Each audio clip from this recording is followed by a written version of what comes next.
Sometimes, the greatest treasures look like worthless junk to everyone else. In the dusty town of Drybone Ridge, an Apache man named Cody steps up to bid on the sorriest camel at the auction. The crowd laughs and points at the old, drooping animal. Who would waste money on such a broken-down beast? But Cody sees something different. He remembers watching U.S. Army camels work in the desert years before. While other men chase gold in dangerous mines, Cody starts a simple transport business. He and his camel carry supplies across harsh desert land where horses can't go and wagons break down. Soon, mining camps and trading posts wait for the sound of camel hooves bringing what they need. The same people who laughed at the auction now depend on Cody and his faithful companion.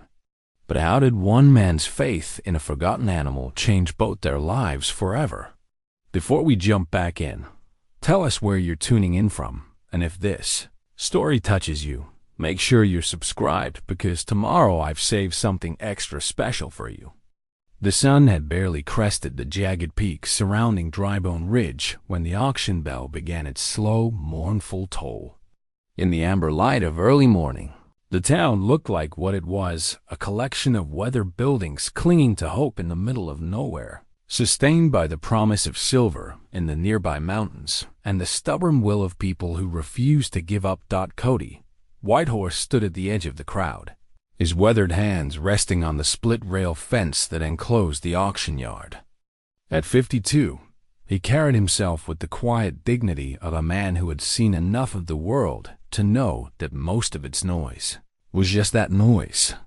His long black hair, now streaked with silver, was pulled back in a simple tie, and his dark eyes held the kind of steady calm that came from years of watching and listening more than speaking. The auctioneer, a portly man named Jameson, whose voice could carry across 3 counties, was working his way through the usual collection of livestock: horses that had seen better days, cattle that would provide a season or two of good work, and the occasional mule that might prove useful to some optimistic prospector.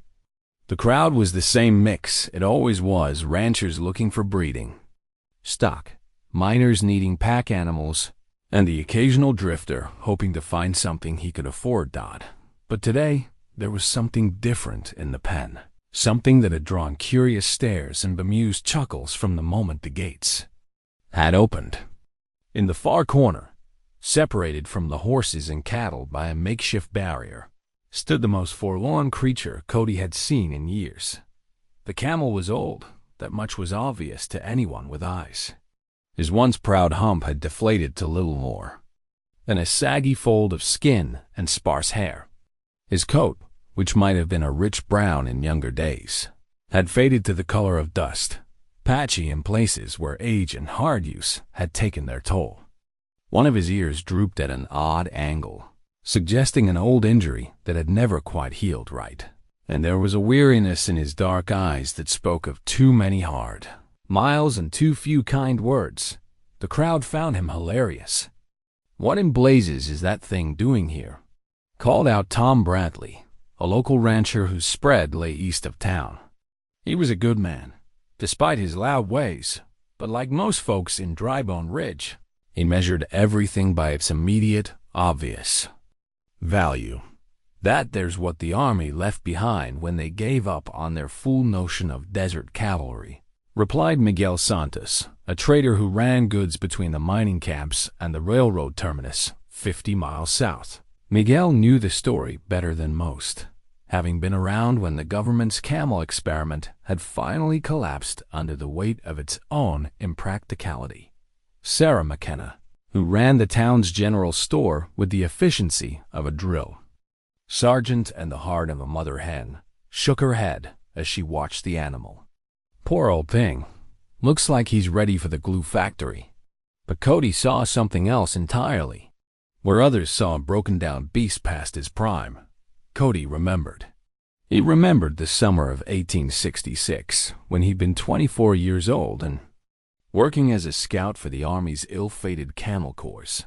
He remembered watching these strange, proud animals carry impossible loads across terrain that would have killed horses in half the time. He remembered their patient endurance, their ability to go days without water, their sure-footed navigation through country that looked the same for miles in every direction.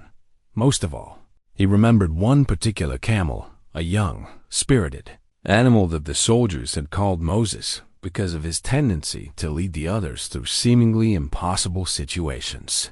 The resemblance was unmistakable, despite the years and the hardships that had carved their mark on the old creatures. Framed on the faded military photograph in Cody's shirt pocket seemed to grow warm against his chest. He'd carried that picture for over a decade, a sepia-toned image of army handlers with their strange charges, taken during the brief, shining moment when it had seemed like the camels might actually work. His own face was visible in the background, younger and more hopeful, standing beside the very animal that now waited in the auction pen. "What am I bid for this here exotic specimen?" Jameson called out, his voice dripping with the kind of theatrical disdain that auctioneers used when they knew they were selling something nobody wanted. Genuine army surplus. One of the famous desert ships that was going to revolutionize Western transportation. The crowd erupted in laughter. Someone shouted, "I'll give you 50 cents if you throw in a saddle." Another voice called out, "Does he come with instructions?" Cody felt a familiar tightness in his chest, the same feeling he'd gotten as a boy, when he'd watched the other children mock his grandmother's old ways, dismissing traditions and knowledge that had sustained his people for generations. It was the feeling of watching something valuable being discarded because it didn't fit into neat, expected categories. "Come on, folks," Jameson continued, playing to the crowd's amusement. "Surely someone needs a conversation piece for their front yard. Think of the stories you could tell." The bids, such as they were, came slowly and mockingly. $1 here, $2 there, offered more as jokes than serious attempts to purchase. The camel stood through it all with the stoic patience that Cody remembered so well, occasionally shifting his weight but otherwise accepting the ridicule with a dignity that shamed his tormentors. When the bidding reached $5 and seemed likely to stall there, Cody stepped forward. $20, he said quietly. The laughter stopped as if someone had closed the door on it. Heads turned, and Cody found himself the focus of dozens of curious, skeptical eyes. Sarah McKenna looked genuinely concerned, as if she thought he might be suffering from some kind of heat stroke. "Did you say $20? Jameson asked, his voice reflecting the crowd's amazement. $20, Cody confirmed. Tom Bradley pushed his hat back on his head and stared. "Cody, you feeling all right? That thing's older than Moses himself." "Funny you should mention Moses," Cody replied, but he didn't elaborate. Instead, he kept his eyes on the auctioneer, waiting. "Well then," Jameson said, clearly delighted by this unexpected development. "We have $20 for this fine specimen of desert transportation. Do I hear 25? The crowd had gone quiet now, watching this unexpected drama unfold. A few people whispered among themselves, but no one raised the bid. Who would compete with a man who was clearly out of his mind? "Going once," Jameson called. "Going twice." He paused, scanning the crowd one more time for any sign of sanity returning to the proceedings. "Sold to Cody Whitehorse for $20. As Cody walked to the pen to collect his purchase, he could feel the weight of the town's judgment. Some people shook their heads in obvious pity. Others grinned as if they'd just witnessed the best entertainment Drybone Ridge had seen all year. A few looked genuinely worried, as if they thought a man they'd respected had suddenly revealed himself to be a fool. But when Cody opened the gate and stepped into the pen, something remarkable happened. The old camel turned toward him with what could only be described as recognition. Those tired, ancient eyes brightened just a fraction, and the drooping head lifted slightly. When Cody extended his hand, the camel sniffed it once, then gently butted his palm in a gesture that was unmistakably greeting. "Hello, old friend," Cody whispered, running his hand along the animal's dusty neck. "I was wondering if I'd ever see you again." The camel's response was a soft rumbling sound that might have been contentment or relief, or simply the recognition of a familiar voice after too many years. Among strangers who didn't understand his worth, as Cody led his purchase. Out of the pen, he caught Sarah's eye. She was watching with the expression of someone trying to solve a puzzle, her sharp mind clearly working to understand what she'd just witnessed. "You know that animal," she said. It wasn't a question. "We have some history," Cody admitted. "That's a story I'd like to hear sometime," Sarah said, and there was no mockery in her voice, only curiosity. "Maybe someday," Cody replied as he walked toward home with the camel plodding steadily beside him. Cody could hear the auction continuing behind them. The crowd had returned to its normal business, but he knew the story of the Apache who'd paid. $20 for a broken-down camel would be told and retold in Drybone Ridge's saloons and general stores for weeks to come. Let them talk, he thought. He'd learned long ago that the opinion of people who judged everything by its surface appearance wasn't worth much consideration. What mattered was what he knew, and what he remembered, and what he could see that others couldn't. The camel Moses. Though Cody hadn't spoken the name aloud, yet walked with the careful gait of an animal that had learned to husband his strength. But beneath the surface weariness, Cody could sense something else, a spark of the old spirit, a readiness to work, to prove himself one more time, if only someone would give him the chance. Cody's cabin sat on a small rise about a mile from town, built in the shadow of a rock formation that provided natural windbreak and good drainage. It wasn't much, 2 rooms and a lean-to stable that had housed a succession of horses over the years, but it was solid and comfortable, built to last by a man who understood that home was what you made it, not what others expected it to be. As they approached the cabin, Moses stopped and surveyed the property with the careful attention of an animal choosing his ground. He sniffed the air, tested the wind direction, and examined the sparse grass growing near the well. Apparently satisfied, he moved toward the stable with the confident step of a creature claiming territory. That evening, as the sun set behind the mountains and painted the sky in shades of red and gold, Cody sat on his front porch and watched Moses explore his new home. The camel moved with increasing confidence as he familiarized himself with the layout, investigating every corner and crevice with the thoroughness of an old soldier checking his quarters. In his shirt pocket, the faded photograph felt warm against Cody's chest, and for the first time in years, he allowed himself to remember not just the ending of the Army's camel experiment, but its beginning, the hope and excitement of those early days, when it had seemed possible that these strange, wonderful creatures might revolutionize transportation across the American West. It hadn't worked, of course.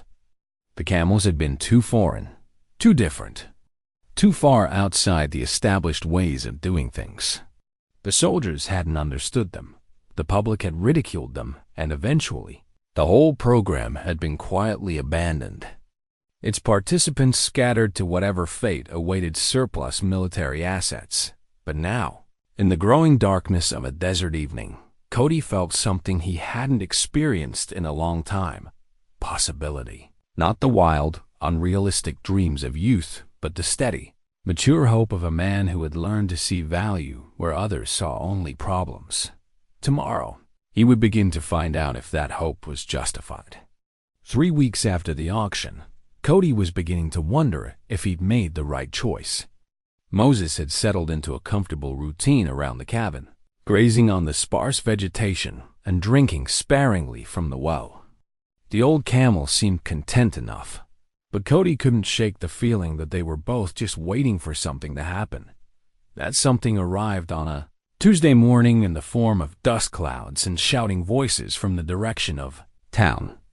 Cody stepped out of his cabin to see a rider approaching fast, his horse lathered with sweat despite the early hour. It was Jimmy Martinez, Sarah's young store clerk, and his face was tight with worry.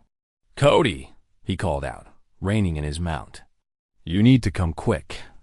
It's Miss Sarah. Her supply wagon broke down in Devil's Canyon, and she's been out there all night. The broken wagon wheel lay beside the trail like a wounded animal, its iron rim twisted beyond repair, and its wooden spokes scattered across the rocky ground. Sarah's supply wagon sat tilted at an awkward angle, loaded with goods destined for the mining camps, but going nowhere fast. Cody found Sarah sitting in the meager shade of a Joshua tree, her usually pristine dress dusty and torn, her face flushed from the desert heat. But her eyes were alert and determined. She wasn't the type to panic, even in a situation like this.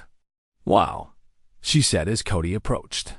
"I suppose this is what they call being caught between a rock and a hard place." "How long have you been here?" Cody asked, checking her water supply and noting with relief that she'd been careful with it. "Since yesterday afternoon." The wheel gave way just as we were coming down the slope. She gestured toward her driver, an elderly man named Pete, who was trying to find some relief from the sun under the wagon. "Pete's got a bad back, and neither of us is young enough for the walk back to town." Cody studied the situation. The wagon was heavy, loaded with everything, from flour and coffee to mining equipment. A horse might be able to carry Sarah and Pete to safety, but the valuable cargo would have to be abandoned, a loss that could ruin Sarah's business. "I brought Moses," Cody said quietly. Sarah looked past him to where the old camel stood patiently in the sun, apparently unbothered by the heat that was already making the humans miserable. "You think he can help?" "Let's find out." What happened next became the stuff of legend in Drybone Ridge. Working with the patient efficiency that had made him valuable to the army, Moses allowed Cody to rig a harness system using rope from the wagon and his own gear. The camel's broad back and powerful shoulders made an ideal platform for distributing weight, and his low center of gravity gave him stability that no horse could match. Load by load, Moses carried the wagon's contents to safety. Sacks of flour that would have required 2 men to lift, he bore with casual ease. Cases of canned goods that would have broken a horse's back, he transported without apparent strain. Most remarkably, he seemed to understand exactly what was needed, positioning himself perfectly for loading and picking his way across the rough terrain with the sure-footed confidence of an animal born to this country. By mid-afternoon, the entire cargo had been relocated to a safe spot where Pete could bring a replacement wagon. Sarah and her driver rode Moses himself for the final stretch back to town, the camel carrying both passengers with the dignity of a ship navigating calm seas. When they arrived in Drybone Ridge, a crowd had already gathered. Word of Sarah's predicament had spread, and people had come to see how the situation would be resolved. What they saw was the town's most respected businesswoman riding serenely into town on the back of the camel that had been a laughingstock just 3 weeks before. The silence that greeted their arrival was profound. Then Tom Bradley, never one to keep his thoughts to himself, spoke for everyone. "I'll be damned," he said softly. Within hours, Cody received his first official business proposition. Miguel Santos approached him as he was settling Moses back at the cabin. "That was impressive work today," Miguel said without preamble. "I've got a problem you might be able to help with." The problem, as Miguel explained it, was a mining operation called Copper Falls, located 30 miles southeast of Drybone Ridge in country so rough that supply runs were becoming economically impossible. Horses couldn't handle the heat and the rocky terrain, and wagons broke down regularly on the treacherous trails. "I've been losing money on every run," Miguel admitted. "But those miners need supplies, and they're willing to pay premium prices for reliable delivery." Cody listened carefully, studying the hand-drawn map Miguel provided. The route wound through some of the most challenging terrain in the territory: steep grades, loose rock, and stretches where water was scarce. It was exactly the kind of country that had defeated traditional transportation methods. It was also exactly the kind of country where camels had proven their worth during the army experiments. "What kind of loads are we talking about?" Cody asked. 100-pound sacks of flour, cases of canned goods, medical supplies, tools, sometimes machinery parts. And mail, those folks are hungry for news from the outside world. That evening, Cody sat on his porch and considered the proposition. Moses stood nearby, still alert despite the day's work, occasionally sniffing the desert wind as if reading messages in its currents. Taking on Miguel's contract would mean entering the transportation business officially. It would mean competing with established freight companies, dealing with difficult customers, and risking both his savings and his reputation on the uncertain proposition that an old camel could outperform traditional methods. On the other hand, he'd already proven that Moses could do what horses couldn't. The rescue of Sarah's cargo had demonstrated capabilities that went beyond mere novelty, and the memory of that long-ago army photograph suggested that this partnership might be capable of more than either of them had imagined. What do you think? Old friend? Cody asked quietly. Moses turned his great head toward his master and regarded him with those ancient, knowing eyes. There was no way to know what thoughts moved behind that calm gaze, but Cody sensed something that might have been readiness. Or perhaps it was just his own hope reflecting back at him. The next morning, Cody rode into town to accept Miguel's proposition. Word of his decision spread quickly, and by noon, a small crowd had gathered outside Sarah's store to discuss this latest development. The reactions were mixed. Some people, impressed by the previous day's rescue, thought Cody might actually succeed. Others remained skeptical, predicting that the first difficult load or challenging weather would expose the whole enterprise as folly. But as Cody loaded supplies for his inaugural run to Copper Falls, he noticed something that gave him quiet satisfaction. People were watching with genuine interest rather than mere amusement. Even the skeptics seemed curious to see how this unusual partnership would perform under real working conditions. Sarah approached as he made his final preparations. "You sure about this?" she asked. "As sure as a man can be about something he's never done before," Cody replied. She smiled at that. "Well, for what it's worth, I think you and Moses make a good team. Yesterday proved that." As Cody led Moses out of town, loaded with the first commercial cargo of what he hoped would be a successful business venture, he could feel the weight of the community's attention. Some of that weight was expectation, some was skepticism, and some was the simple curiosity that people feel when witnessing something new. An uncertain dot, but the heaviest weight was his own sense of possibility. For the first time since the end of his army service, he felt like he was moving toward something meaningful rather than simply surviving from one day to the next. The trail to Copper Falls stretched ahead, winding through country that had defeated other men's dreams and broken their equipment. Somewhere at the end of that trail waited customers who needed what he carried, and beyond that, perhaps, lay the kind of success that came not from luck or connections, but from the simple willingness to see value where others saw only problems. Moses set his pace with the steady confidence of an animal who understood his work. And for the first time in years, Cody felt like he was exactly where he belonged. The first run to Copper Falls took 2 days and nearly broke Cody's resolve. Not because Moses couldn't handle the work. The old camel proved as capable as Bosé. Cody remembered, but because learning to manage a transport business was harder than he'd expected. The hand-drawn map Miguel had provided became Cody's most valuable possession. Spread on his kitchen table each evening, marked with notes about water sources, dangerous passages, and the best places to rest. It represented the difference between success and disaster in country that showed no mercy to the unprepared. Moses carried 400 pounds of supplies on that first run, distributed in specially designed packs that Cody crafted from canvas and leather. The camel moved through the rocky terrain with the measured pace of an animal that understood conservation of energy, stopping frequently to test the wind and survey the landscape ahead. At Copper Falls, the miners greeted their arrival with amazement. and gratitude.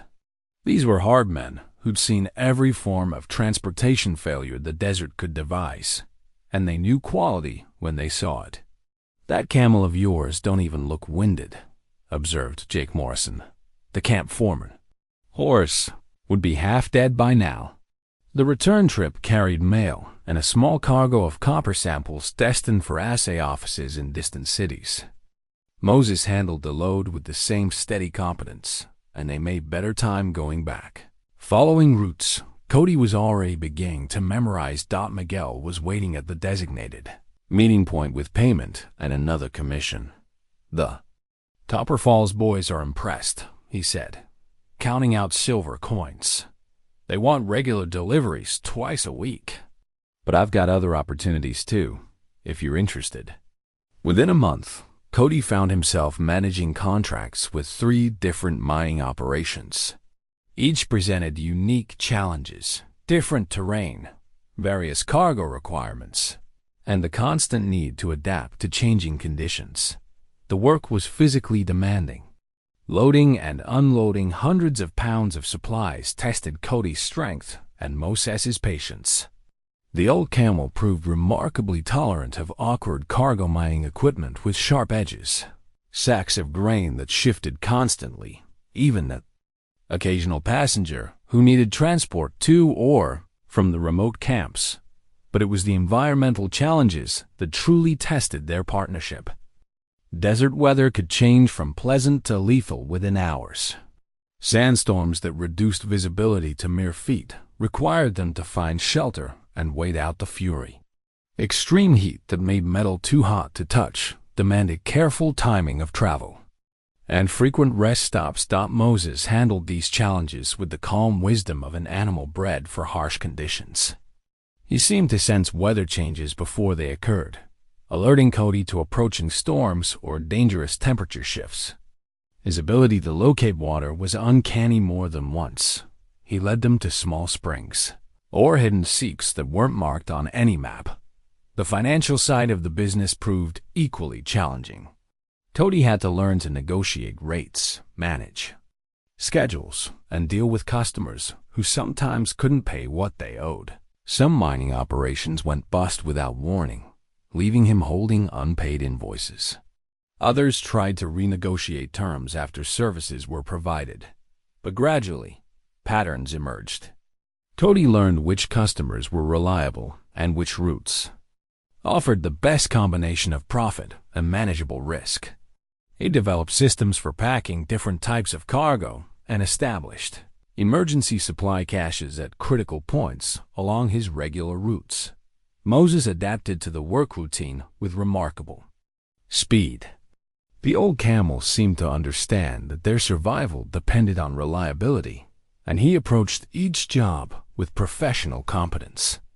His endurance, which had impressed the army handlers decades earlier, proved even more valuable in commercial operations where delays meant lost profits. The competition took notice. Harrison Freight, the largest transport company in the region, sent representatives to observe Cody's operations. They returned with reports that Moses could carry heavier loads farther than their best horse teams, while consuming less water and requiring minimal maintenance. "It's not natural," complained Bill Harrison, the company owner, during a heated discussion at Sarah's store. "A man shouldn't be able to undercut established rates with a single animal." "Maybe the problem isn't with Cody's methods," Sarah replied. "Mildly. Maybe it's with yours." The tension began affecting Cody's daily life. Harrison's drivers started spreading rumors about the reliability of camel transport, suggesting that Moses was too old and unpredictable for serious freight work. Some potential customers became hesitant to risk their cargo on what they perceived as an experimental service, but the miners who'd actually used Cody's services told different stories. Word spread through the camps about the Apache and his remarkable camel who delivered supplies regardless of weather conditions, who never missed a promised delivery date, and who treated their cargo with care that the big freight companies couldn't match. Equipment upgrades became necessary as the business grew. Cody invested his profits in better packing materials, improved harness systems, and weather protection gear. Each modification was tested carefully, with Moses's comfort and safety as primary considerations. The old camel accepted these improvements with patient tolerance, standing quietly while Cody fitted new pack arrangements or adjusted harness points. There was something almost human in Moses's understanding of their shared enterprise, as if he recognized that their mutual success depended on constant refinement of their methods. By autumn, Cody was handling more freight than he'd imagined possible. The route to Copper Falls had become routine, but he'd added contracts with Silver Creek, Desert Wells, and a prospector's camp called Last Chance Gulch. Each location presented different challenges and opportunities, requiring careful scheduling and route planning. The physical demands were taking their toll on both partners. Cody had lost weight and gained muscle, his hands permanently stained by rope burn and cargo handling. Moses showed signs of the heavy work schedule, not weakness, but a kind of professional weariness that came from constant travel over difficult terrain. Yet there was also satisfaction in their achievements. They'd proven that alternative methods could succeed where traditional approaches failed. They built a reputation for reliability in an industry where broken promises were common.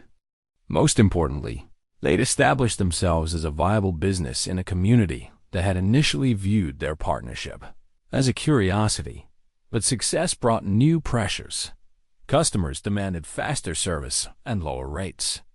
Competitors sought ways to discredit or undermine their operations. And the constant work schedule left little time for rest or planning for future growth. As winter approached, Cody faced decisions that would determine whether their early success could be sustained or would collapse under the weight of its own momentum. The hand-drawn map on his kitchen table had grown into a collection of detailed route charts, each marked with hard-won knowledge about weather patterns, terrain hazards, and seasonal variations in water availability. Moses stood in the corral behind the cabin, methodically working through his evening feed, his great head moving with the deliberate motions of an animal that had learned to pace himself for the long haul. In the gathering darkness, he looked like what he was, a working partner whose capabilities had finally found their proper application. Tomorrow would bring new challenges and new opportunities. But tonight, both man and camel could rest with the satisfaction of work well done and obstacles overcome through patience, wisdom, and mutual respect. Winter brought unexpected opportunities. While other transport companies struggled with weather-related delays and increased equipment failures, Moses seemed to thrive in the cooler temperatures. His thick coat provided natural protection against desert nights that could freeze water in canteens, and his sure footing proved invaluable on trails made treacherous by ice and morning frost. The leather water pouch that hung from Moses's pack became a symbol of their expanding services. Cody had crafted it himself, using techniques his grandmother had taught him, and it held enough water for emergency situations while adding minimal weight to their loads. More importantly, it represented the kind of practical thinking that set their operation apart from larger competitors who relied on standardized equipment that didn't always suit local conditions. Mail service proved unexpectedly profitable. The isolated mining camps were hungry for news from the outside world, and postal authorities were willing to pay premium rates for reliable delivery to locations that regular mail routes couldn't reach. Moses carried leather satchels filled with letters, newspapers, and small packages, treating these precious connections to civilization with the same care he showed for more valuable cargo. The passenger service, developed almost by accident. When a stranded prospector needed transport from Last Chance Gulch to the nearest doctor in Drybone Ridge, Cody improvised a riding platform that allowed Moses to carry human passengers safely over rough terrain. Word spread, and soon they were booking regular passenger runs for minor suppliers, and even the occasional traveling salesman brave enough to trust his journey to camel transport. Sarah McKenna proved instrumental in the business's growth. Her store became an unofficial headquarters for Cody's expanding operations, with a corner designated for mail pickup and delivery scheduling. She managed customer accounts, handled payments when Cody was on the trail, and provided the kind of administrative support that allowed him to focus on the actual transport work. "You've got a gift for this," she told him one evening as they reviewed the month's receipts. "Not many men could have turned that old camel into a profitable business." "Moses does most of the work," Cody replied. "I just try to stay out of his way." But both of them knew it was more complicated than that. The success of their partnership lay in the careful balance between human planning and animal capability, between traditional knowledge and practical innovation. The railroad interests began to take notice as Cody's service network expanded. Representatives from the Territorial Railroad Commission visited Drybone Ridge, asking pointed questions about freight volumes and route monopolies. Their presence made local businessmen nervous, as everyone knew that railroad development could transform or destroy existing economic arrangements overnight. Tom Bradley, who had initially mocked Cody's camel purchase, became one of his strongest supporters. The rancher had used Moses for several cattle drives through difficult terrain, and he'd seen firsthand how the camel's calm presence could settle nervous livestock. "That animal's worth his weight in gold," Tom declared during one of the informal business meetings that took place regularly in Sarah's store. "Railroad or no railroad, there'll always be places where you need something more flexible than a train." The equipment upgrades continued as profits allowed. Cody invested in better weather protection, improved pack designs, and specialized gear for different types of cargo. Each improvement was tested thoroughly, with Moses's comfort and efficiency as primary considerations. The old camel had developed clear preferences about his work. He preferred certain types of loads over others, showed distinct opinions about rest stops and water breaks, and had an uncanny ability to predict weather changes that could affect travel conditions. Cody learned to read these subtle communications, adjusting their schedule and methods based on Moses's instinctive understanding of desert conditions. Competition pressure intensified as Harrison Freight began offering reduced rates on routes that competed directly with Cody's services. They couldn't match his delivery times or reliability in difficult terrain, but they could undercut his prices on easier runs that generated steady profits. "They're trying to squeeze you out," Miguel warned during one of their regular planning sessions. "Harrison's got enough capital to lose money for months if it means driving you out of business." Cody had expected this kind of pressure. Established businesses rarely welcomed innovative competitors, especially ones that challenged fundamental assumptions about how things should be done. His response was to focus on service quality and specialized capabilities that larger companies couldn't match. The solution came from an unexpected source: a mining consortium planning to develop claims in some of the territory's most remote locations needed a transport service that could operate in areas where traditional methods were completely impractical. The terrain was too rough for wagons, the distances too great for pack horses, and the climate too harsh for regular freight operations. "We need something different," explained James Hutchinson, the consortium's chief engineer. "These locations are going to require supply lines that can function in conditions that would shut down normal operations." It was exactly the kind of challenge that suited Moses's capabilities. The old camel could carry heavy loads over terrain that would defeat horses, operate in weather conditions that stopped other transport, and do it all with the patient reliability that mining operations required. The contract was substantial enough to provide financial security while positioning Cody's service as the solution for truly difficult transport challenges. Instead of competing directly with established freight companies on their terms, he could focus on specialized applications where his advantages were decisive. Moses seemed to sense the importance of these new opportunities. His demeanor during work became even more focused and professional. as if he understood that their success depended on consistently exceptional performance. The partnership that had begun as an act of faith was evolving into a precisely calibrated business relationship based on mutual respect and complementary capabilities. As spring approached, Cody found himself managing a transport network that extended across hundreds of square miles of challenging terrain. The hand-drawn maps had evolved into a comprehensive routing system that accounted for seasonal variations, weather patterns, and the specific requirements of different types of cargo. The leather water pouch still hung from Moses's pack, but it had been joined by specialized equipment for medical supply transport, delicate instrument handling, and even emergency passenger evacuation. Each addition represented a problem solved through careful observation and practical innovation. More importantly, their reputation for reliability had spread beyond the immediate region. Mining operations in neighboring territories were making inquiries about transport services, and territorial officials were considering Cody's methods for mail delivery to locations that regular postal routes couldn't serve. But success had also brought visibility that attracted attention from interests less friendly than potential customers.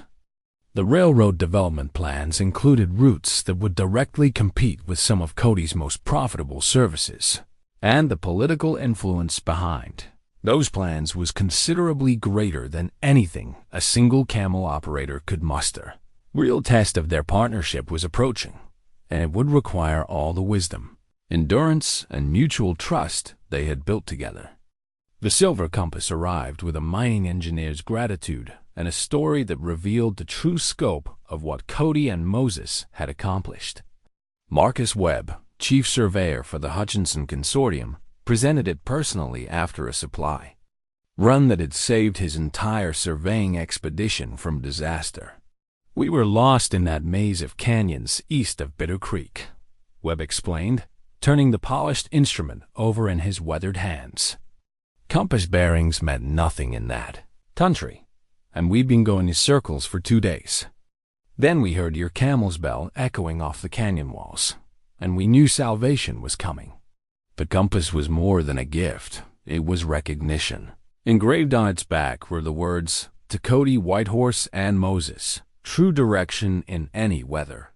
From a professional surveyor, there could be no higher compliment. But the winter contract with Hutchinson's consortium had revealed something else about Moses that Cody was only beginning to understand. During the harshest weather, when snow blocked high passes and ice made lower trails impassable, the old camel seemed to draw on reserves of strength and endurance that defied his apparent age. "It's like he remembers something the rest of us never learned," Cody confided to Sarah during one of their evening conversations in her store. The topic had come up while they were reviewing supply manifests for the spring season, but it touched on something deeper than business logistics. Sarah set down her ledger and looked at him thoughtfully. "What do you mean?" Cody was quiet for a long moment, watching Moses through the store's front window. The camel stood in the street, patiently waiting while Cody conducted business, his great head occasionally turning to survey the familiar surroundings of Drybone Ridge. "When I was young, my grandmother used to tell stories about the old days, before the reservations, when my people followed the seasonal patterns that had sustained them for generations.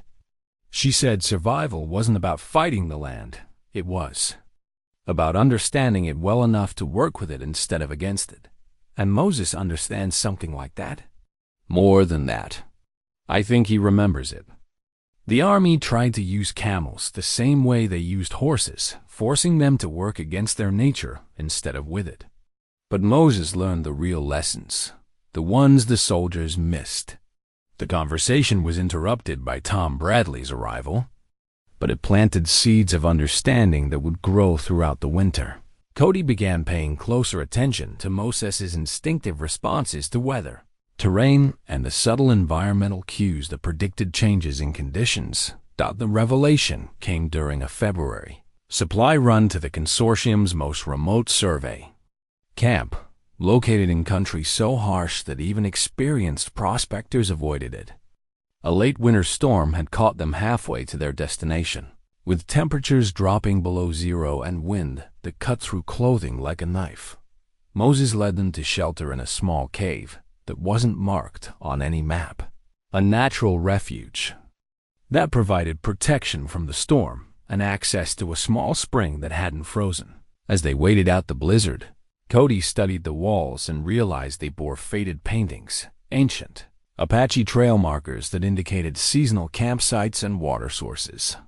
"You knew about this place," he said quietly, running his hand along Moses's neck as the camel calmly worked through his grain ration. "Somehow you knew." The implications were staggering. Moses wasn't just remembering his army training. He was accessing knowledge that went back much further, to the original desert inhabitants who had learned to thrive in conditions that defeated later arrivals.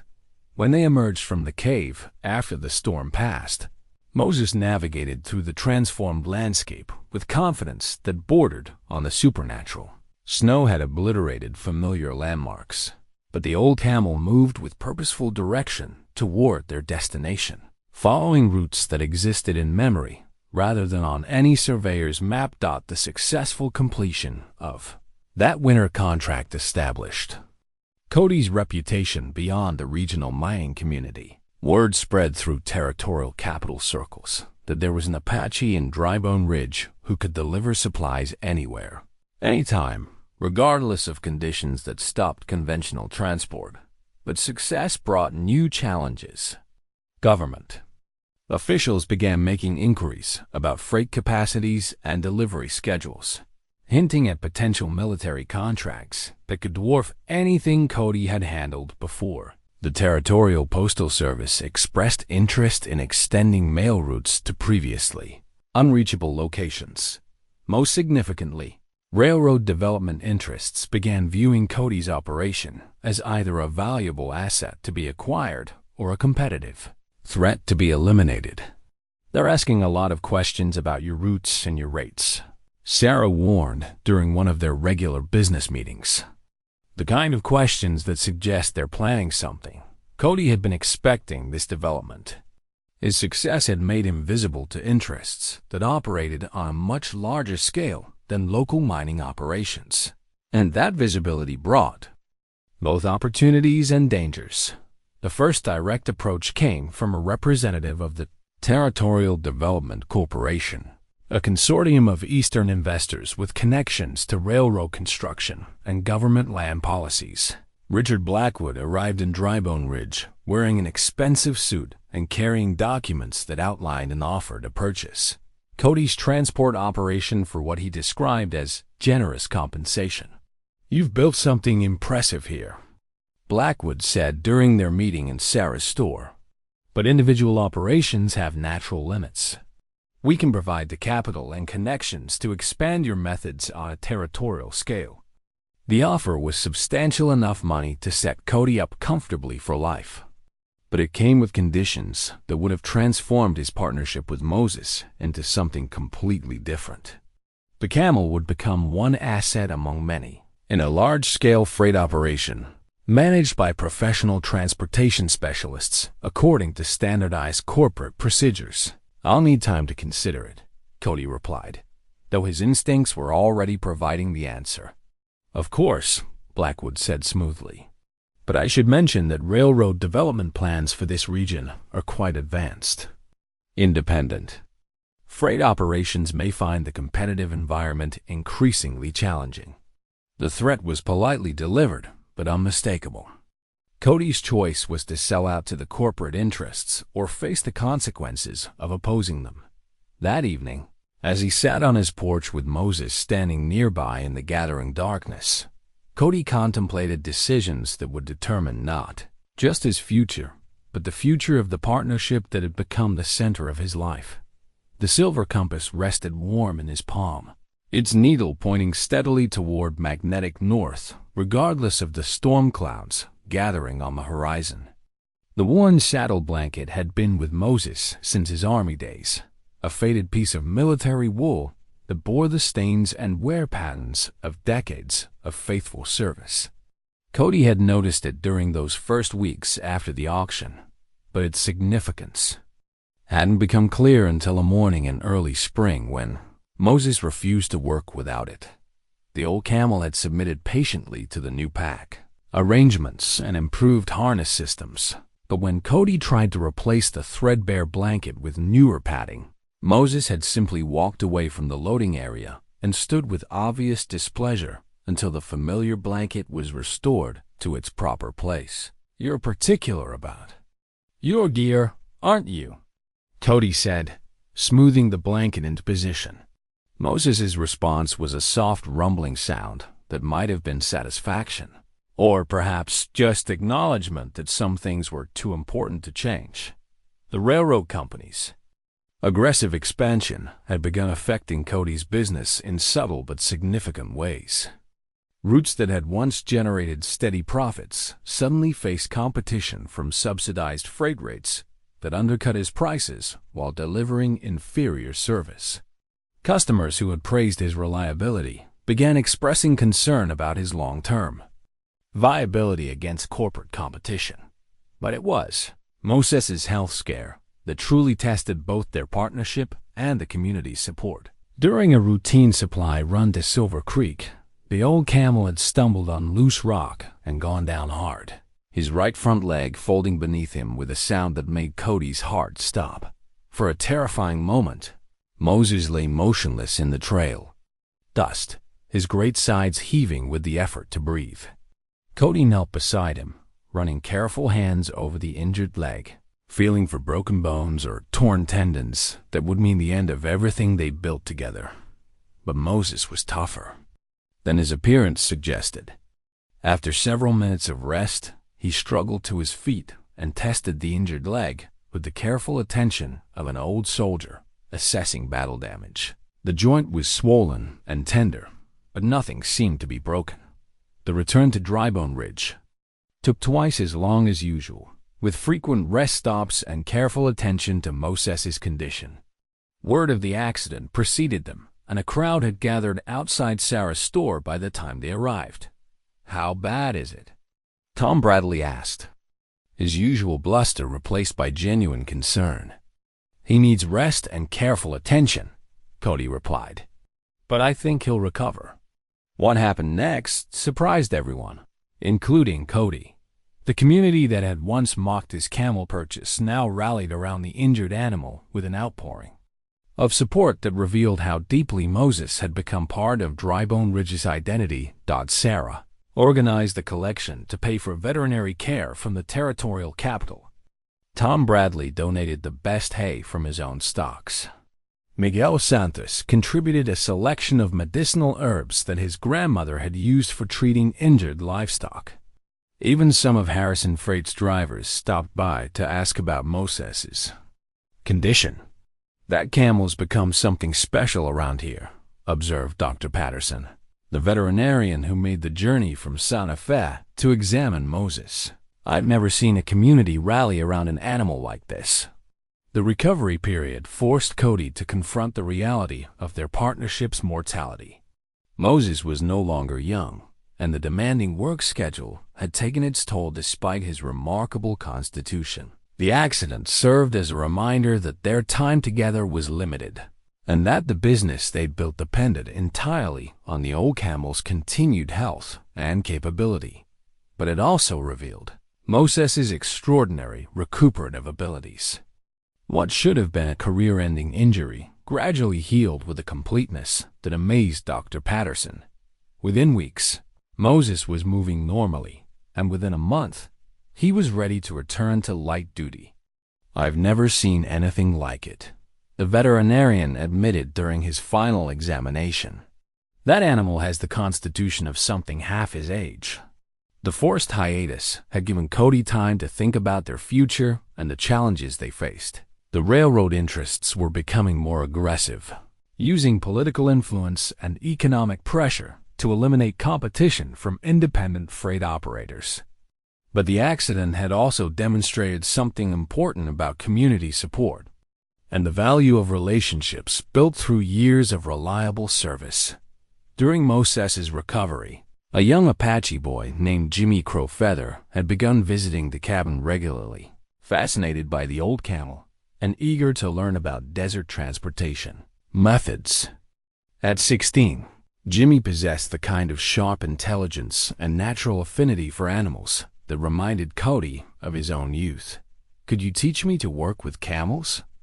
Jimmy asked one afternoon as they watched Moses methodically working through his rehabilitation exercises. The question opened possibilities that Cody hadn't considered.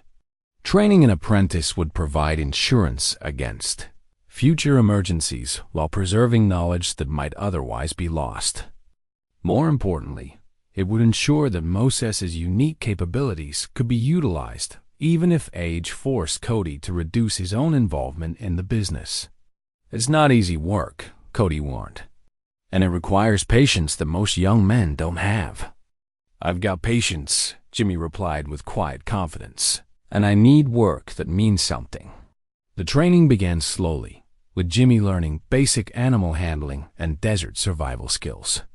Moses accepted the young man with the same patient tolerance he showed for new equipment, allowing Jimmy to practice loading procedures and harness adjustments under Cody's careful supervision. But the railroad pressure was intensifying. Survey teams appeared along Cody's most profitable routes, and territorial officials began requiring new permits and inspections that seemed designed to create bureaucratic obstacles rather than ensure safety. The message was clear: adapt to corporate control or face increasing regulatory difficulties. The confrontation came during a community meeting ostensibly called to discuss improved transportation infrastructure. Richard Blackwood returned to Drybone Ridge with a delegation of territorial officials and detailed plans for railroad development that would transform the entire region's economic structure. "Independent freight operations have served their purpose," Blackwood announced to the assembled townspeople. "But modern commerce requires standardized, high-capacity transportation systems that can integrate with territorial and national networks."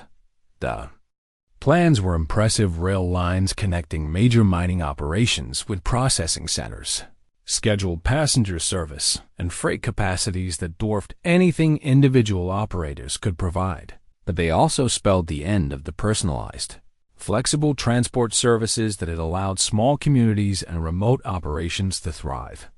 "What about places the railroad can't reach?" Sarah asked pointedly. "There are mining camps and settlements that will never be profitable enough for rail service.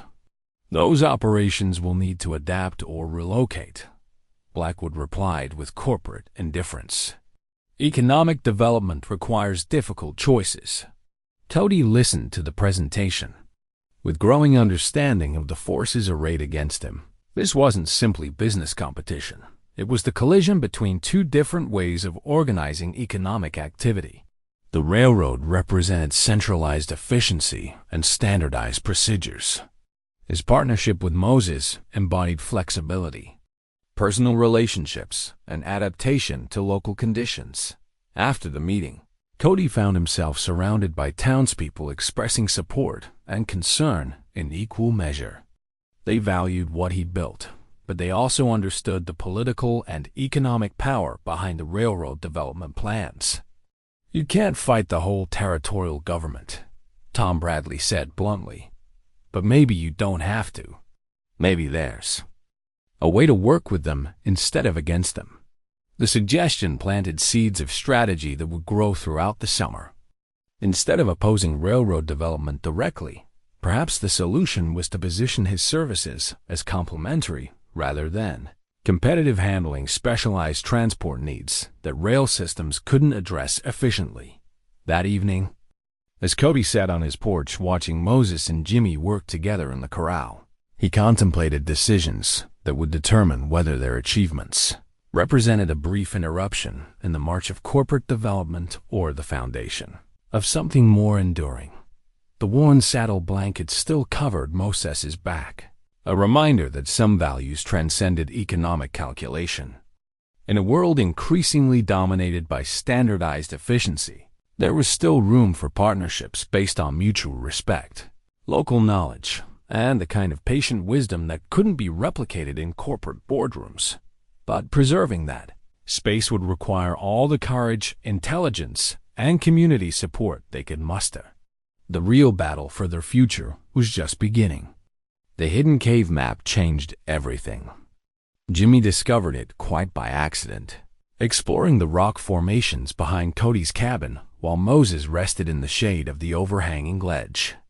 What appeared to be natural weathering on the stone surface revealed itself under closer inspection as deliberate markings, ancient Apache symbols indicating water sources, seasonal camps, and safe passages through territory that modern maps showed as empty wasteland. "Cody," Jimmy called excitedly, "you need to see this." The symbols were old, carved into the protected rock face where weather couldn't erase them. But they were also remarkably detailed, showing routes and resources that corresponded exactly with the paths Moses had instinctively chosen during their most successful runs. As Cody studied the markings, memories surfaced that he'd buried for decades. His grandfather's stories about the old trading routes, the seasonal migrations that had sustained his people for generations, and most importantly, the animals that had made those journeys possible. Moses wasn't just an army camel, Cody said quietly, the realization hitting him with profound impact. He was trained by my grandfather. The story emerged in fragments as Cody's memory connected pieces he'd never assembled before. In the 1850s, before the Army's official camel experiment, there had been private efforts to introduce these animals to the American Southwest. Wealthy ranchers and mining interests had imported camels for experimental use, and some of those animals had been trained by Apache guides who understood desert survival better than anyone. Cody's grandfather, known for his knowledge of desert routes and water sources, had worked with one of these early operations.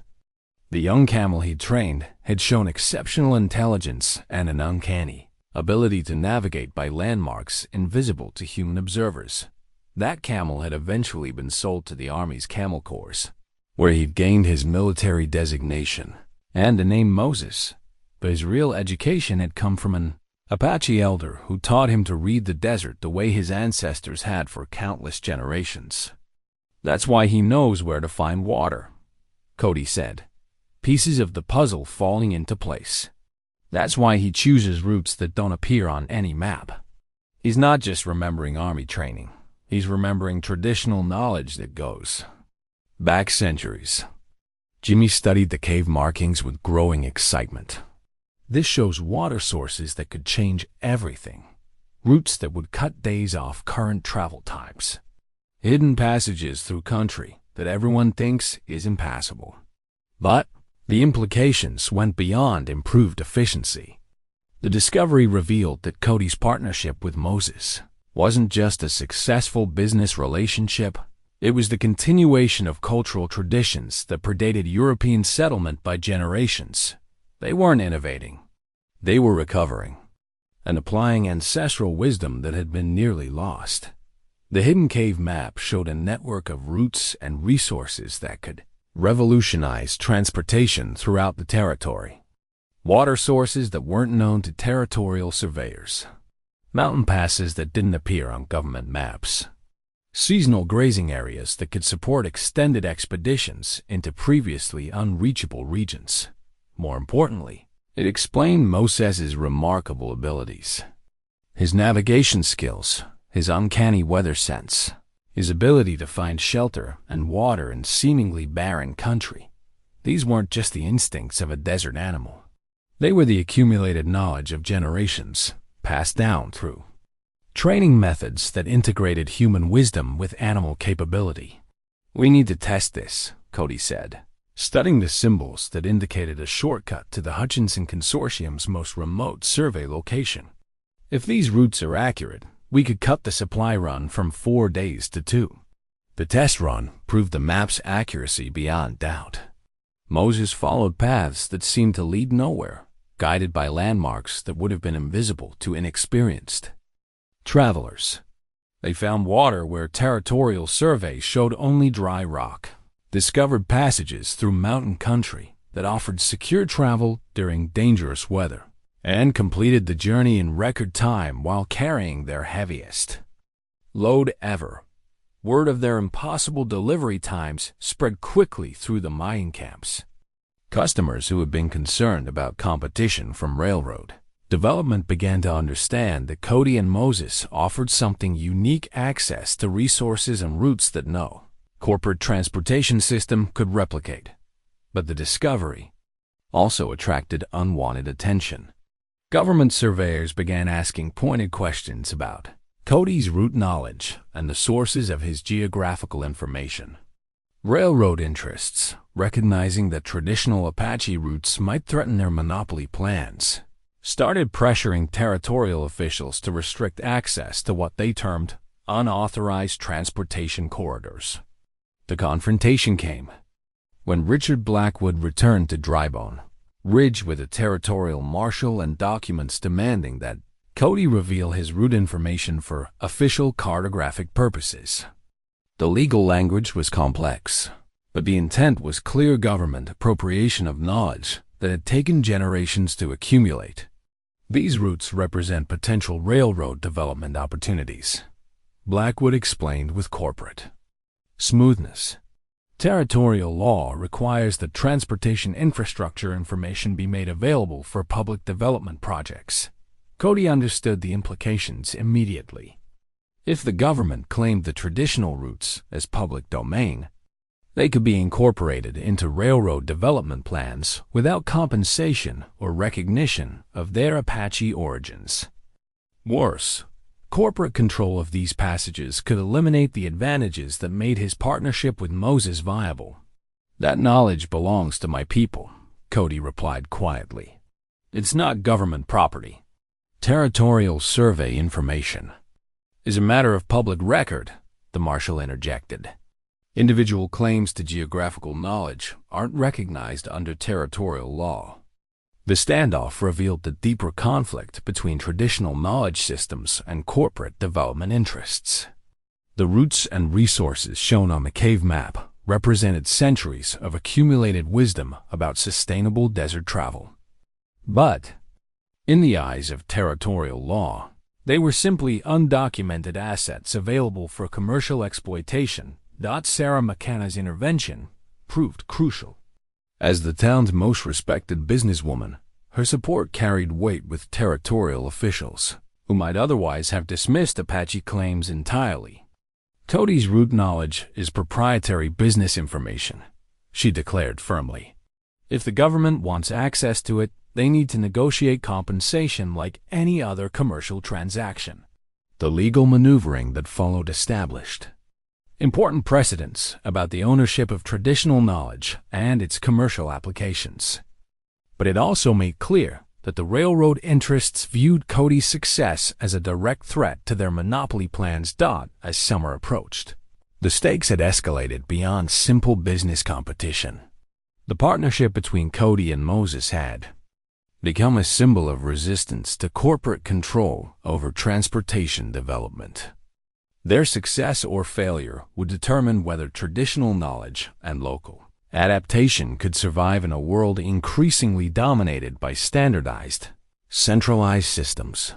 The hidden cave map had revealed the true scope of what they'd accomplished together, but it had also exposed them to forces that viewed their achievements as obstacles to be eliminated, rather than accomplishments to be celebrated. The medicine bundle had belonged to Cody's grandmother, a sacred pouch containing herbs, stones, and spiritual items that represented the connection between practical knowledge and deeper wisdom. He hadn't opened it in years, but the escalating conflict with the railroad interests demanded resources that went beyond business strategy and legal maneuvering. The final ultimatum arrived on a Tuesday morning in late summer, delivered by the same territorial marshal who had accompanied Blackwood's previous visit. The language was formal and bureaucratic, but the message was stark: cease all commercial transport operations using unauthorized routes, or face prosecution under territorial development statutes. "They can't do this," Sarah declared, studying the legal documents with the careful attention she brought to complex business negotiations. "These routes have been used for decades. There's no law that gives them exclusive control over traditional travel passages." But Cody understood the deeper reality. Laws were written by people with power, and power in the territory belonged increasingly to corporate interests with connections to distant capital and political influence. His partnership with Moses represented an alternative approach to economic development, and alternatives were dangerous to monopoly plans. "They're not trying to enforce existing law," Cody replied calmly. "They're trying to establish precedents for future control. If they can force me out of business, they can do the same to anyone else who challenges corporate transportation systems." The community response surprised everyone, including Cody. Within hours of the ultimatum's delivery, townspeople began arriving at his cabin to offer support. Tom Bradley brought practical assistance in the form of legal advice from his brother-in-law, a lawyer in the territorial capital. Miguel Santos contributed intelligence about railroad survey activities and political maneuvering in Santa Fe. Most significantly, Jimmy Crowfeather arrived with news that changed the entire strategic situation. "There are other Apache who remember the old ways," Jimmy reported. "Elders who worked with the early camel operations, guides who know routes that aren't marked on any map. They're willing to help, but they want to meet with you first." The gathering took place in the hidden cave, where the route map had been discovered, a location that provided both security and symbolic significance. 7 elderly Apache men arrived separately, using paths that avoided territorial surveillance while demonstrating navigation skills that rivaled Moses's instinctive abilities. The eldest of the group, a man named Thomas Standing Bear, spoke for the others. "We've been watching what you've accomplished with the old camel," he said in the deliberate manner of someone accustomed to being heard carefully. "It reminds us of things we thought were lost forever." The conversation that followed revealed the scope of traditional knowledge that had survived despite decades of forced assimilation and cultural suppression. Route information that could revolutionize territorial transportation, water sources that could support development in regions currently considered uninhabitable, seasonal patterns that could predict weather changes weeks in advance. "The railroad people think they can own the land by drawing lines on maps," Standing Bear continued. "But the land belongs to itself. Our role is to work with it, not against it." The strategic planning session that emerged from this meeting represented a fusion of traditional wisdom and modern business necessity. Instead of simply defending Cody's right to use existing routes, they would demonstrate the superiority of Apache transportation methods through a challenge that no corporate system could match. The plan was audacious in its simplicity. During the upcoming drought season, when traditional transportation methods would be severely limited, Cody and Moses would complete a supply run to the territory's most remote mining operation, a location that even the Hutchinson Consortium had deemed unreachable during severe weather conditions. "If we can deliver supplies to Dead Man's Canyon during the drought, we prove that our methods offer capabilities that railroad systems can never match," Cody explained to the assembled community supporters. "More importantly, we established that traditional knowledge has practical value that deserves legal protection." The route to Dead Man's Canyon would test every aspect of their partnership. The journey required crossing 3 mountain ranges and 2 desert basins during the season when water sources dried up and temperatures reached levels that could kill unprepared travelers. It was exactly the kind of challenge that had defeated military expeditions and corporate survey teams.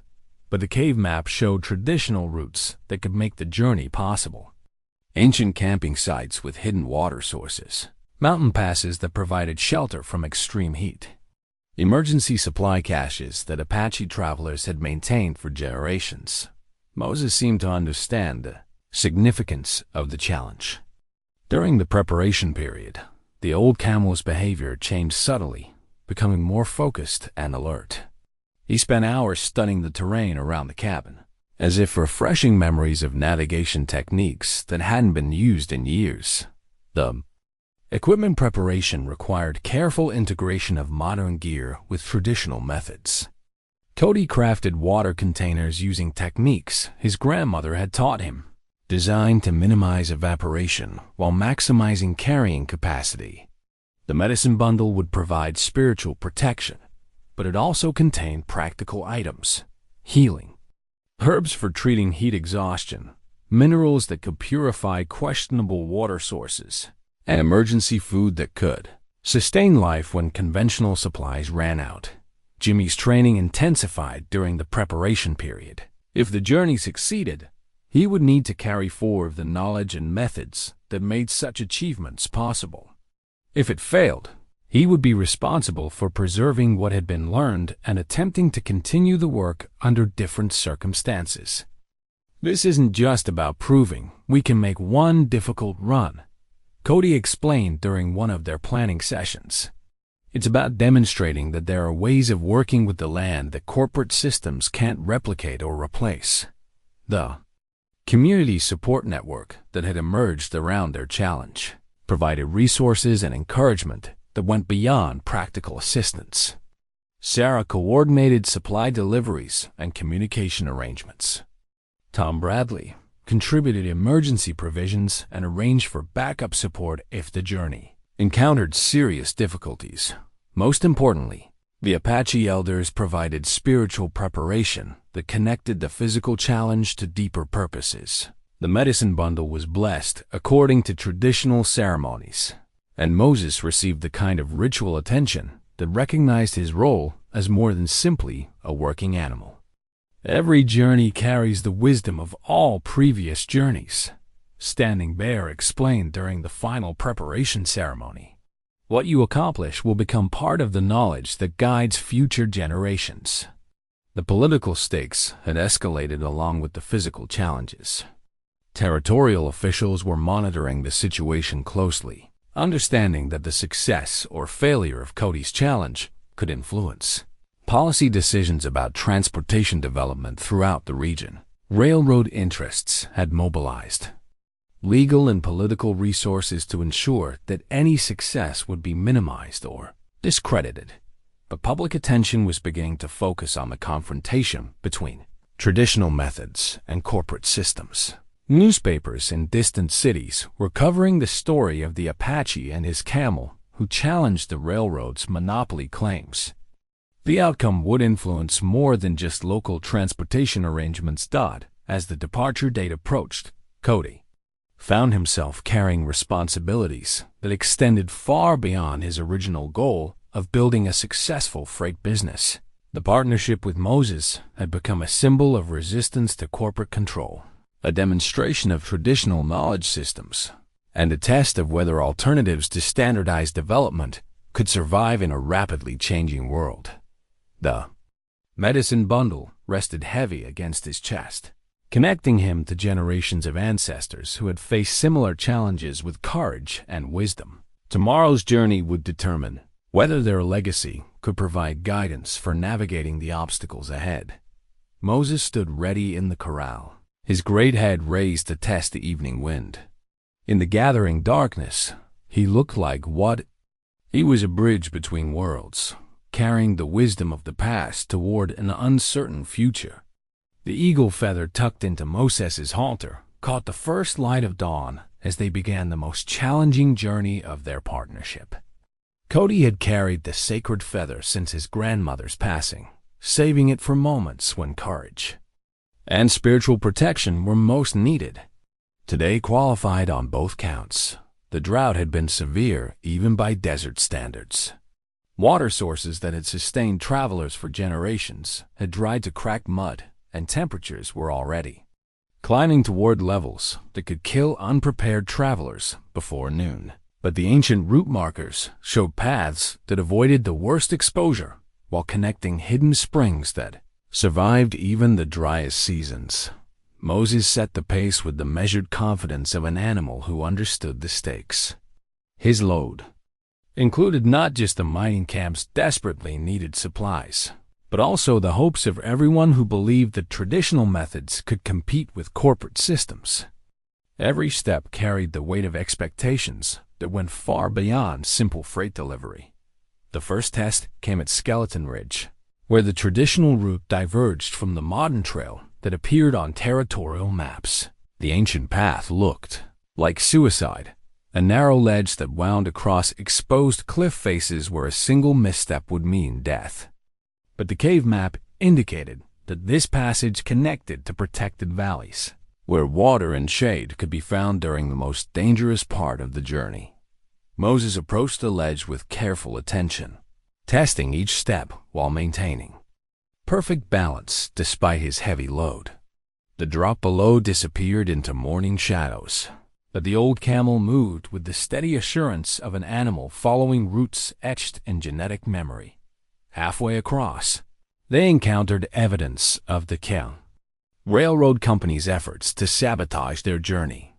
Survey stakes had been driven into the narrow path at irregular intervals, creating obstacles that would have been impossible for horses or mules to navigate safely. The message was clear: corporate interests were willing to use dangerous tactics to prevent success, but Moses adapted with the patience of an animal accustomed to human foolishness.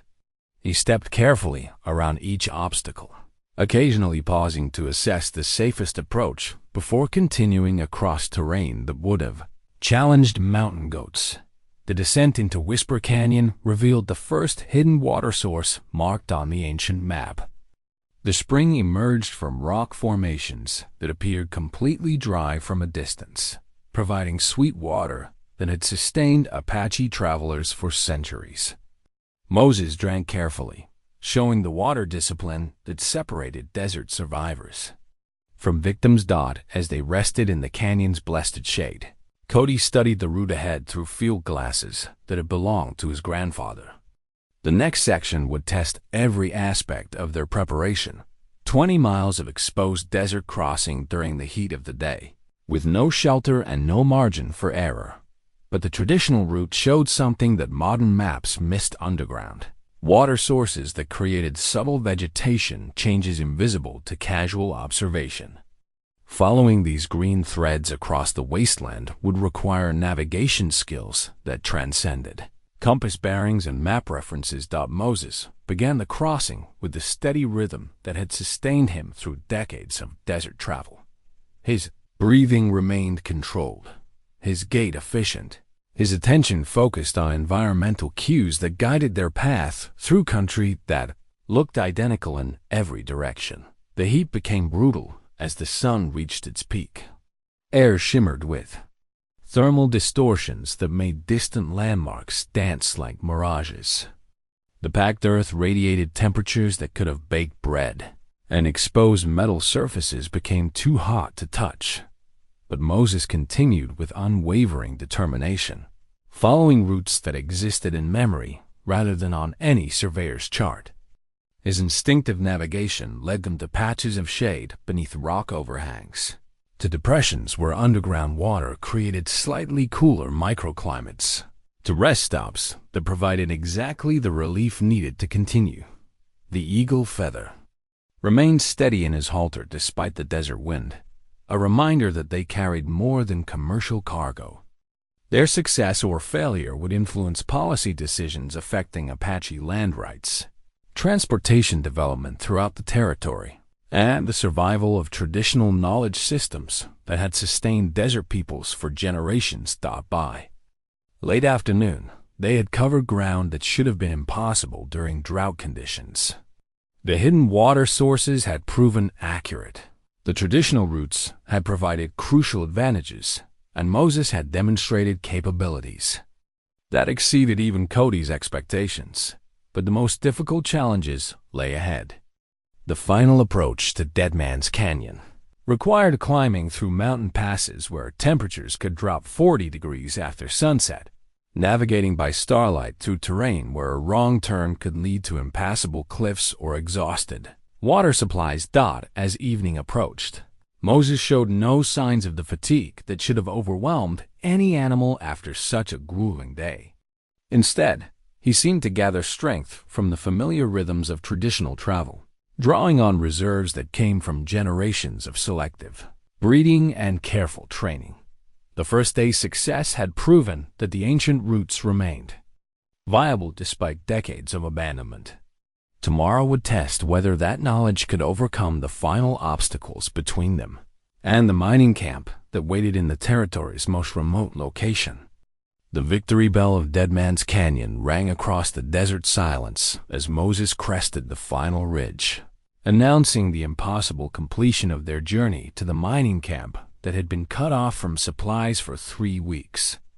The bronze bell, cast from the first copper extracted from the canyon's depths, had welcomed supply trains that arrived against impossible odds. But never before had it greeted a single camel carrying salvation across terrain that had defeated multiple rescue attempts. The miners who emerged from their shelters looked like men witnessing a miracle. Their water supplies had dwindled to emergency reserves. Their food stores had been stretched to subsistence rations, and their hope of outside assistance had faded with each failed delivery attempt by conventional transport methods. "Sweet Jesus," breathed Frank Morrison, the camp supervisor, as he watched Moses methodically lower himself to allow unloading. "How did you get through in this heat?" Cody began distributing supplies with the quiet efficiency of someone who understood that dramatic gestures were less important than practical results.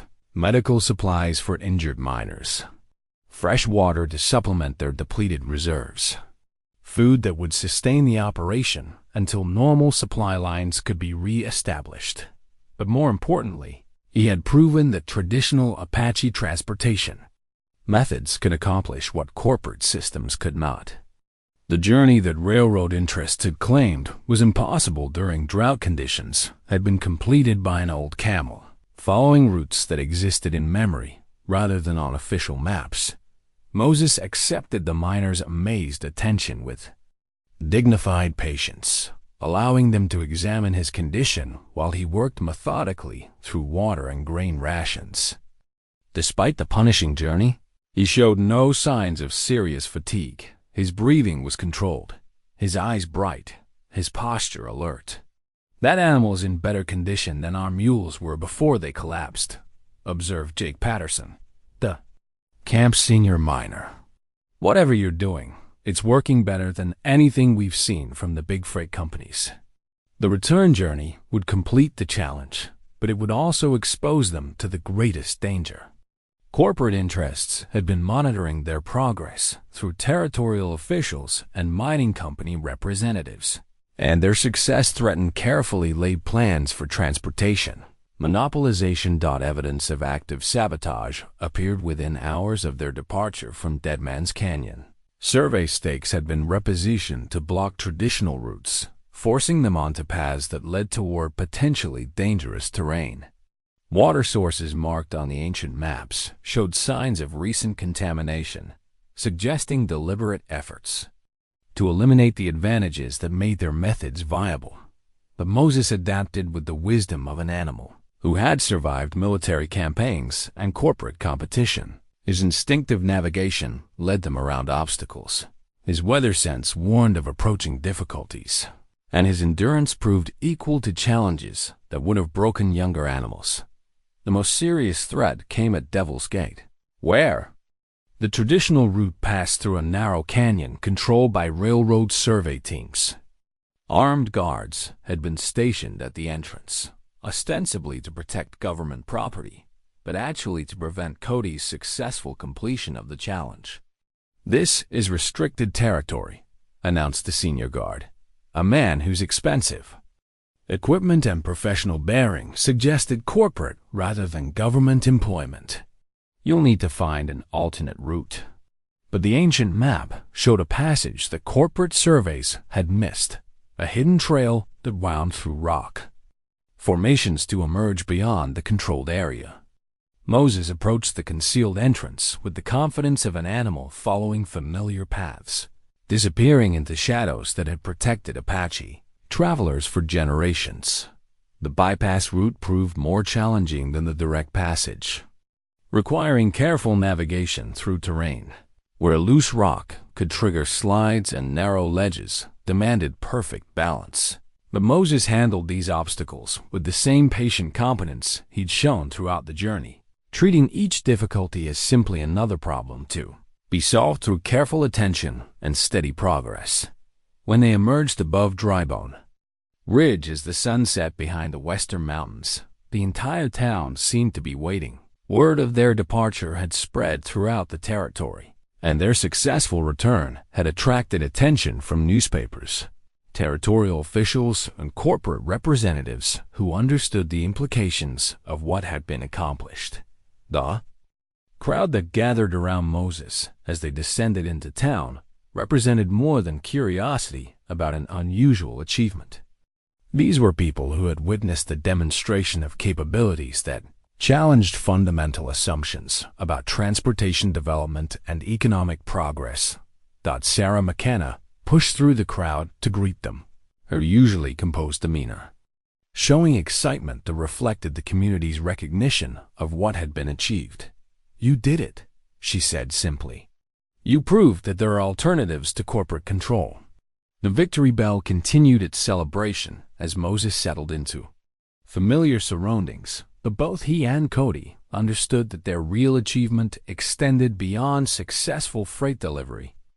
They had demonstrated that traditional knowledge systems could compete with modern corporate methods, that local adaptation could outperform standardized approaches, and that partnerships based on mutual respect could accomplish what bureaucratic efficiency could not.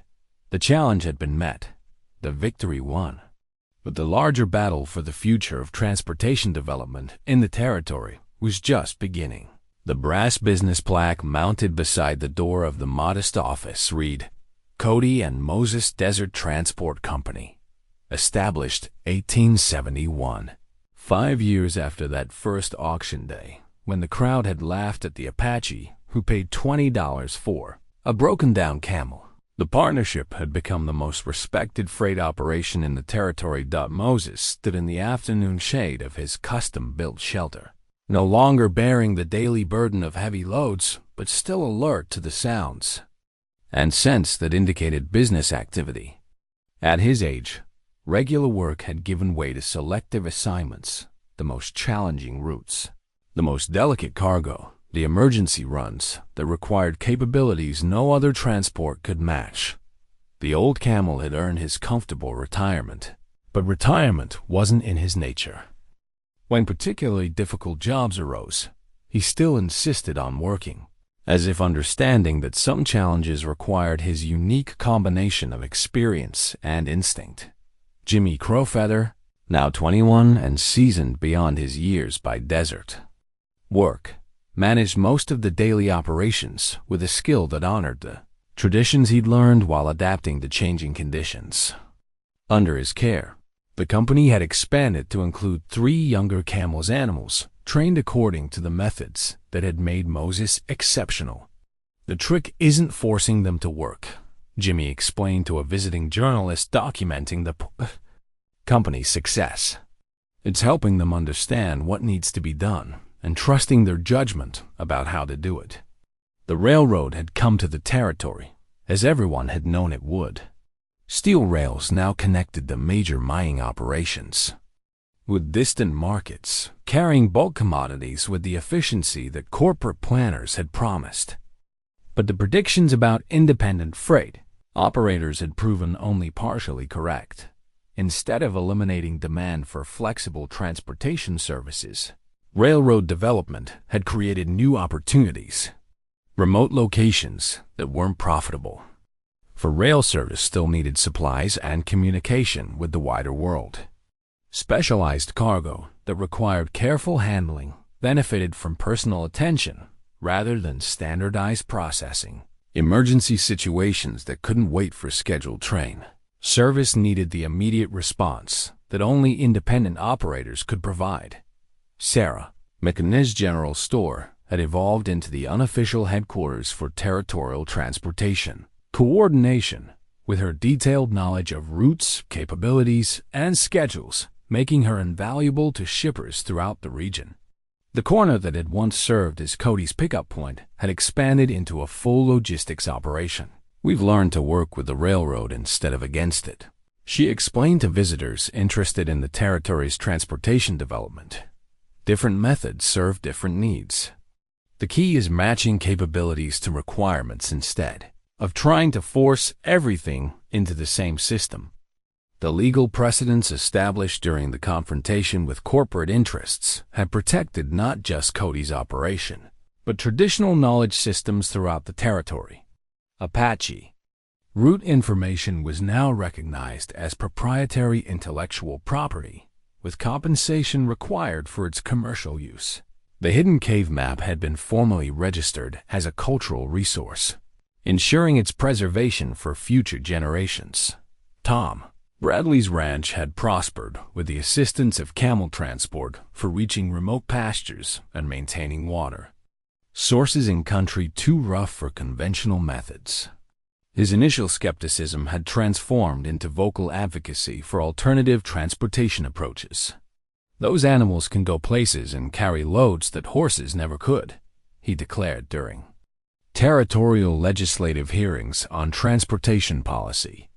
"A smart rancher uses whatever tools work best for the job." Miguel Santos had parlayed his early association with Cody's operation into a successful import business, specializing in goods that required the kind of careful handling and flexible routing that camel transport provided. His warehouse in Santa Fe had become a distribution center for merchants throughout the Southwest, but it was the mentorship program that represented Cody's most important legacy. Young Apache men from throughout the region came to learn traditional transportation methods, combining ancestral knowledge with modern business practices to create opportunities that honored their heritage while providing economic independence.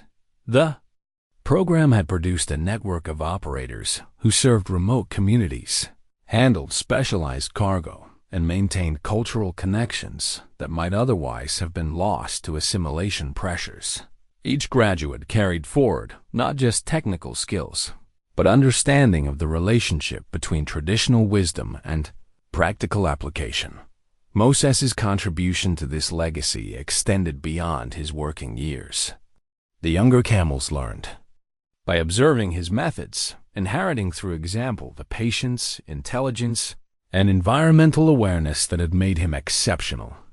In a very real sense, his knowledge lived on through animals that had never experienced military training, but embodied the same principles of adaptation and endurance. The community that had once mocked Cody's camel purchase now celebrated the partnership as a symbol of local ingenuity and cultural preservation. The annual Founders' Day celebration included recognition of the transportation innovations that had helped establish the territory's economic independence. During quiet evening hours, Cody still sat on his porch with Moses standing nearby, both of them contemplating the landscape that had shaped their lives and their partnership. The desert hadn't changed, but their relationship with it had deepened through years of shared challenges and mutual discovery. The medicine bundle remained in its place of honor, a reminder that practical success required spiritual foundation. The silver compass pointed steadily toward true north, but Cody had learned that the most important direction was the one that led toward understanding between different ways of knowing the world. As the sun set behind mountains that had witnessed centuries of adaptation and survival, the brass plaque caught the last light of day.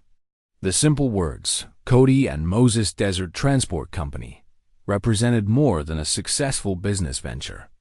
They marked the preservation of knowledge that connected past wisdom with future possibilities, proving that some partnerships transcended the boundaries of species, culture, and time. In the gathering darkness, both man and camel rested with the satisfaction of lives well lived and work that had made a difference. Tomorrow would bring new challenges and opportunities, but tonight belonged to reflection and gratitude for a journey that had transformed not just their own lives, but the understanding of what was possible when different worlds learned to work together.